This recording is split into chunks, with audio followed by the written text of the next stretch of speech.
Prologue to the Canterbury Tales, Chaucer's Art of Characterization. Chaucer flourishes the fantastic colors of his words and paints different characters of his age with minute observation. Indeed, he is a great painter who paints not with colors but with words. Undoubtedly, he has the seeing eye, the retentive memory, the judgment to select and the ability to expound. His keen analysis of the minutest detail of his characters, their dresses, looks and manners enable him to present his characters lifelike and not mere bloodless abstractions. His prologue is a real picture gallery in which 30 portraits are hanging on the wall with all of their details and peculiarities. Rather, it is a grand procession with all the life and movement, the color and sound. Indeed, his characters represent English society, morally and socially, in the real and recognizable types and still more representative of humanity in general. So, the characters in Chaucer's The Prologue are for all ages and for all lands.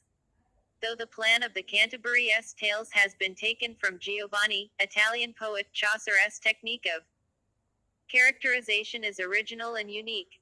As a result, his characters are not only of his age but universal in nature. They are not only types, but individuals. The pilgrims are the epitome of mankind. It is such a veritable picture gallery of the 14th century as the details of their physical appearance, their social status and character are so artistically presented that the whole man or woman come alive before our eyes. Tim Brink wrote, "We receive such an exact idea of the men Chaucer is describing that we can almost see them bodily before our eyes." Chaucer is the first great painter of character in English literature.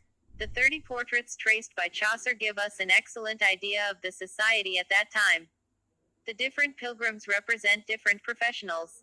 For example, the doctor, the sergeant, the Oxford clerk and the friar represent certain traits which characterize their respective professionals.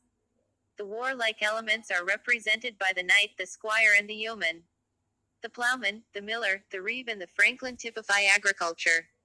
The sergeant of law, the doctor, the Oxford clerk and the poet himself represent the liberal professions. The wife of Bath, the weaver, and the embody industry and trade. Similarly, the merchant and shipman personate commerce. A cook and the host typify provisional trades. The poor parson and the summoner represent the secular clergy while the monastic orders are represented by the monk, the prioress and the pardoner. Thus, the characters in the Canterbury Tales are types as well as individual, as each of them represents a definite profession or class of society and portrays certain individual characteristics with all their idiosyncrasies of dress and speech. A.C. Ward asserts.